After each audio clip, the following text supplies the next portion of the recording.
everyone, welcome to the third illustration of today. It's the 28th of July.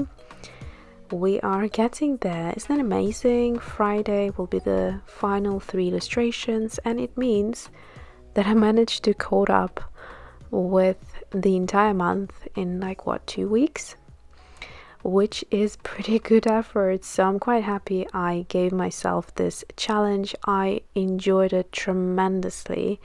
It's been such a fun place to come to and meet up in a virtual way with all of you, and hearing your enjoyment of this series has really motivated me to continue and produce these illustrations.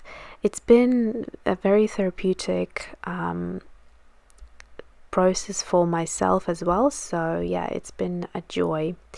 Okay, so for today's illustration, as I mentioned in the previous one, this spread is one of my favorite amongst a couple of other ones in the entire series, and yeah, the reason being is that I have decided to do something slightly different, and I happen to really enjoy it, which is creating a more pastel palette with the help of buff titanium. So for this one, I decided to experiment and see whether I'm going to create a slightly different hue or a tone rather of the same colors that I picked for the previous illustration, which is Indanthrone blue, Indian yellow, and yeah, so those 2 colors that I mixed with buff titanium.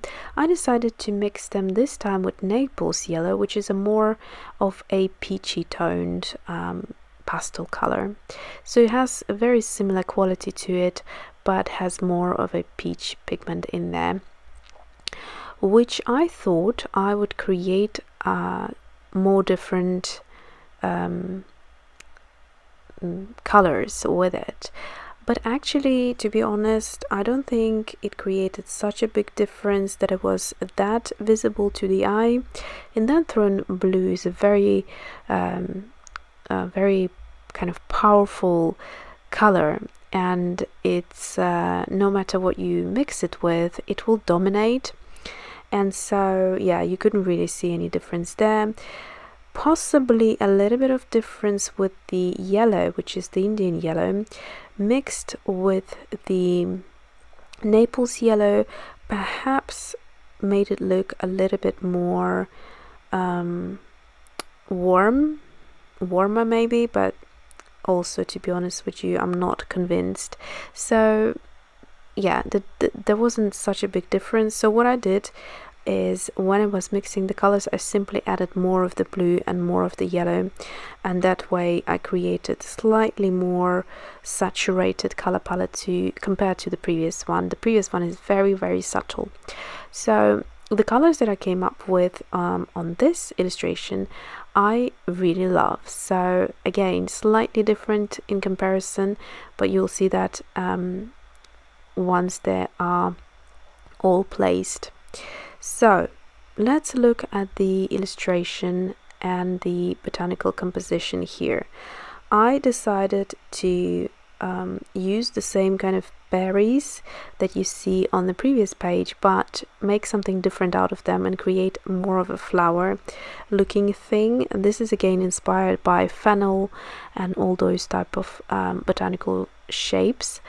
And yeah, so that's what I've done. I then also added some of my beloved pods on the left side, and then I decided to have quite a bit of fun with this leafy vine twig thing, and I created, or I drew the leaves in such a way that they're all facing different directions. The shapes are slightly different, and some of them even overlap, which I think is such a neat effect in the botanical illustration, so I'll try and do that a little bit more in the, well, I think, yeah, in the last illustration I'll try to do that a bit more if I can, if I won't forget.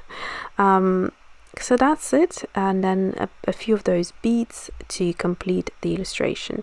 Now I'm mixing up the color, and soon enough I realized that there isn't really much of a difference, so like I said, I'll just load up a bit more of the pigment and create a more saturated color for that reason. So you can see the color is beautiful.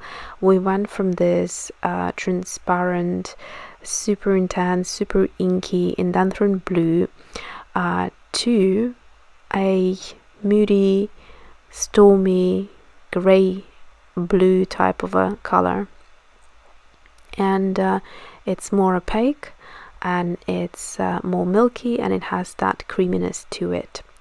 Now I am going to work with the yellow, and same thing here. I also realized I had to load up a bit more of the yellow in this case, but even then it wasn't yellow enough for me, and I thought I will basically later go straight in with the Indian yellow and add just a tiny little bit of it on top, and that will just saturate the color slightly more and create more depth to it, because at the minute you can see the colors are very much resembling the previous page, and I wanted to see if I can just intensify them tiny little bit more. So here I am now going over with the leaves, and I'm still sticking with the rich green gold by Daniel Smith. And yeah, this color palette is very welcoming for me. I enjoy it tremendously. I'll use that word again, because it's something that came about very unexpected. When you look at Indanthrone blue on its own, it's surely a beautiful color, but the intensity of it makes it a little bit more difficult to work with in botanicals. So adding a bit of buff titanium or whatever you have by at hand, it could be Naples yellow or even just a basic white titanium or something like that, means that you can create a milky pastel-y color, which then just looks and works so beautifully with the muddy rich green gold. And of course the gold accents, I love adding them. I have been using it now for quite a few illustrations, one after the other, and yeah, I think I will finish the series with this gold without switching to anything else, because it just feels so comfortable. It's very known by now, and to me it just yeah, makes a lot of sense, and it works just with any color combination, any color palette I can think of. It just works beautifully, whether it would be oranges, greens, turquoises, yellows, blues, pinks. There isn't a single color combination I can think of that it wouldn't work with. Even with dark colors like Naphthalmide Maroon, you know, these deep aubergine colors, they work beautifully as well with this gold. So why not sticking with it then? So yeah, that's all I'm doing here, adding this beautiful gold again into the areas that I want to highlight with a bit of gold. And that is it. I am going to stamp the date as always, and maybe do some drying action as well. But yeah, I hope you enjoy the close-ups, and I will see you tomorrow for the final 3 illustrations. And I can tell you already, I love the first 2. The final, I don't know, because I need to still create it, so that's a surprise. That will be a surprise to myself as well, hopefully a good one. Alright, enjoy the close-ups, and I'll see you tomorrow.